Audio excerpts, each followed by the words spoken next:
So, as you can see in this example, the performance of this video had dropped quite a bit. But just a few days after launching a campaign and targeting some powerful keywords, I managed to push it right back to the top for a trending search term, and that instantly boosted its reach. Here you can clearly see how the impressions went way up, and that directly translated into more views. Now, Hey everyone, I hope you're all doing great and staying healthy and safe.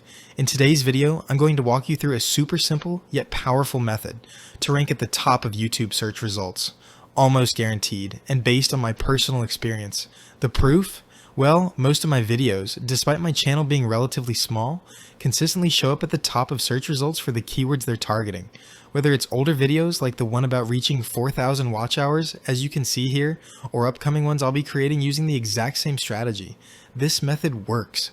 Alright, let's jump into the tutorial. Step 1, and this is absolutely essential, is optimizing your video settings, or what we technically refer to as on-page SEO. This includes setting your video's title, description, tags, and thumbnail the right way. Here's how to do it. For the title, always make sure that the first part directly reflects the specific content of your video. It should be catchy, attention-grabbing, and relevant. Then, for the second part, use a broader version of your topic. Just 2 or 3 keywords that people are likely to search for. For example, take a look at the title I used for my video about the 4,000 watch hours. See how I structured it? You can also consider adding the current year, like 2025, to make the title more relevant and stand out in search results. Now let's talk about the description. You want to write a professional, accurate description that clearly explains what your video is about. The best way to do this? Use an AI tool, like ChatGPT. Just give it your video script and ask it to generate a YouTube-optimized description based on SEO best practices. It works like magic. Next, and this is a key move, do some research and collect titles of top-ranking videos that already appear for the keywords you're targeting. Then, include those titles in your description under AI Related Topics section, just like I'm showing you here. This helps your video get associated with successful content and improves its visibility.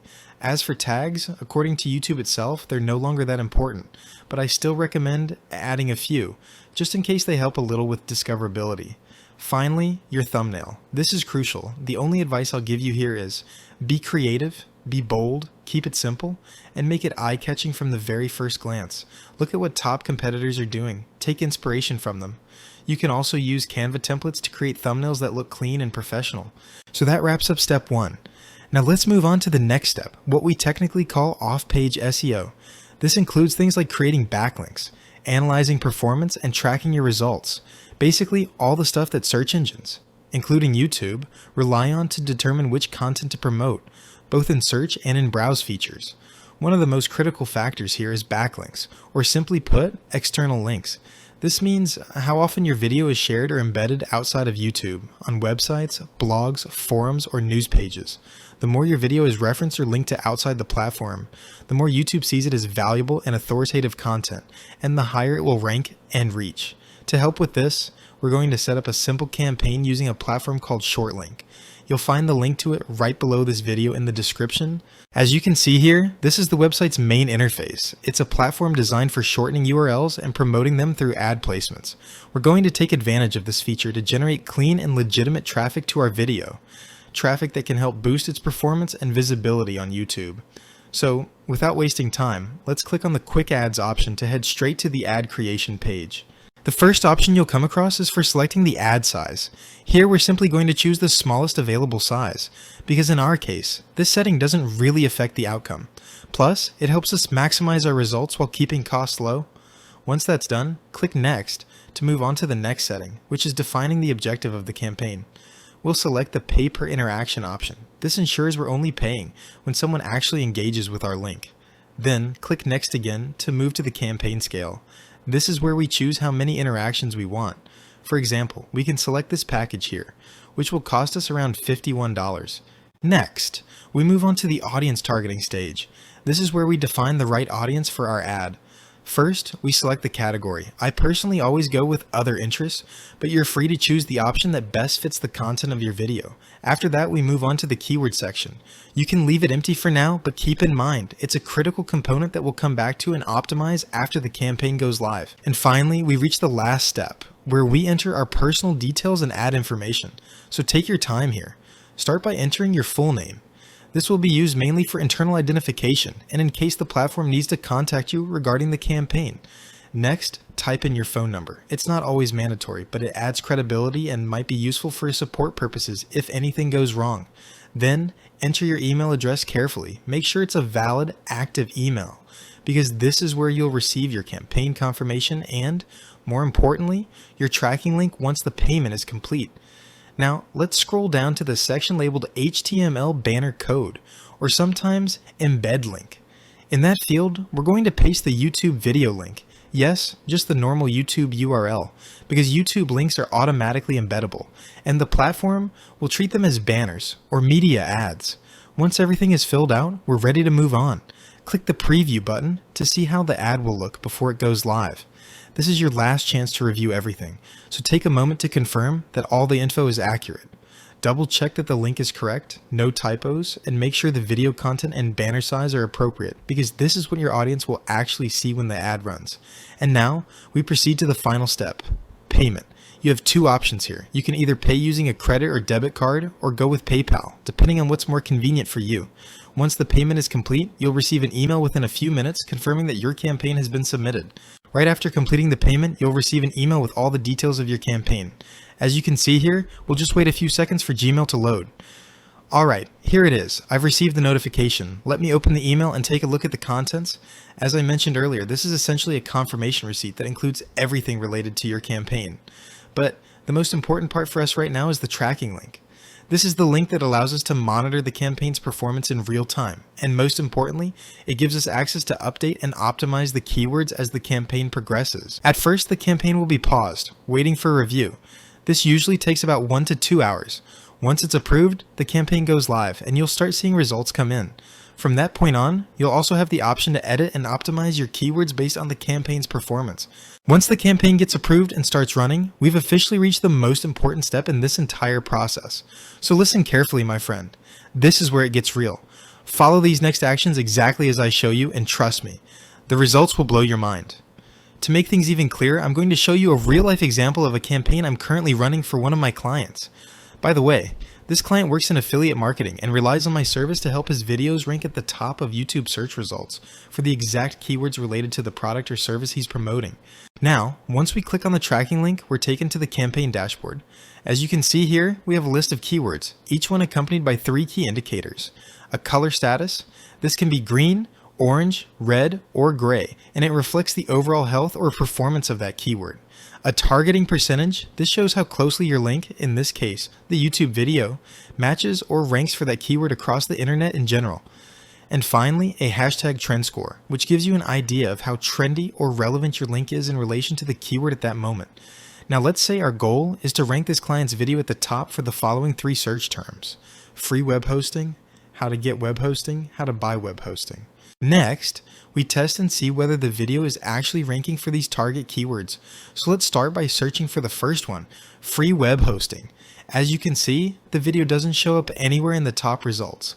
Let's try the second keyword, how to get web hosting. Same result, no sign of our video. And finally, let's search for how to buy web hosting. Again, no ranking at all. So at this point, the video is not showing up for any of the keywords we're targeting. Now we go back to the campaign dashboard and enter the 3 keywords we want to target. And as you can see, all of them are showing up in gray.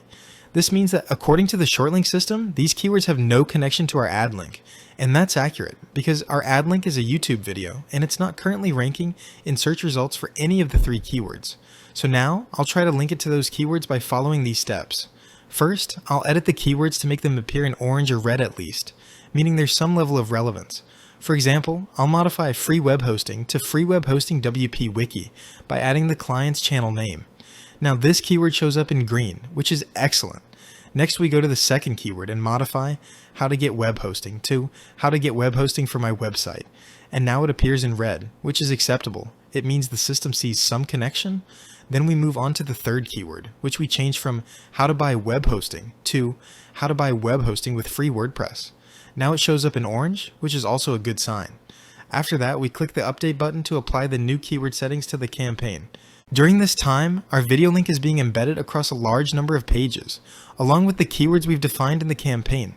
What happens next is that search engine crawlers, like Google's, which YouTube heavily relies on, begin to index our YouTube video along with the associated keywords. Technically speaking, what we've done here is create multiple backlinks, all within the same niche as our video content. So for now, we leave everything running and come back to check the results later. Now, after several hours, we return to the campaign tracking link, and here's the exciting part. We can clearly see a significant improvement in the performance of the keywords we added. They're now all showing in green, with very high relevance scores. Now we move on to the next step. We delete the modified keywords we used earlier, and now we enter the original target keywords again to test them.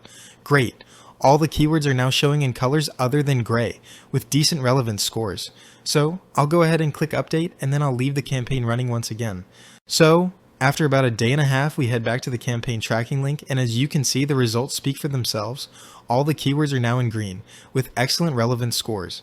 Now let's go over to YouTube and run a real search using free web hosting. And as you can see in the YouTube search results, our video is now ranking at the top. We try the second phrase, how to get web hosting. Same thing, our video is among the top results. We test the third one, how to buy web hosting. And again, it's confirmed. Our video is now ranking within the top 5 results for this high value competitive keyword. In this example, I worked with just 3 keywords to keep things simple, but in reality, it's always better to target multiple keywords using the same method. So here's the bottom line. Always try to find and add keywords that show up in orange or red and leave them until they turn green. Once they're green, you can then refine them step by step to get closer to your main target keywords. If a keyword shows up in gray, just delete it and try again with a new variation until you find a version that appears in red or orange. Repeat this process 2 or 3 times a day, and eventually your target keywords will turn green, which means your video is now ranking for the terms you actually want. Once that happens, move on and find new target keywords to work on, and keep repeating the process. So, as you can see in this example, the performance of this video had dropped quite a bit. But just a few days after launching a campaign and targeting some powerful keywords, I managed to push it right back to the top for a trending search term, and that instantly boosted its reach. Here you can clearly see how the impressions went way up, and that directly translated into more views. Now, the most important thing in all of this is focus, and knowing how to handle your campaign. You've got to keep tracking your keywords, updating them regularly until you're completely dominating the ones you're targeting, just like we did in the previous example. Also, if your channel is still small at the start of the campaign, you'll probably notice you're only getting around 3 to 6 views per hour for the first few days. But after that, the results start to snowball, and your video can blow up massively. The scale of that growth really depends on how trending your topic is and how appealing it is to viewers. And that's it for today's episode. I hope everything was clear. If you've got any questions or need help, just reach out. I'll drop my Facebook link down below. See you in the next video.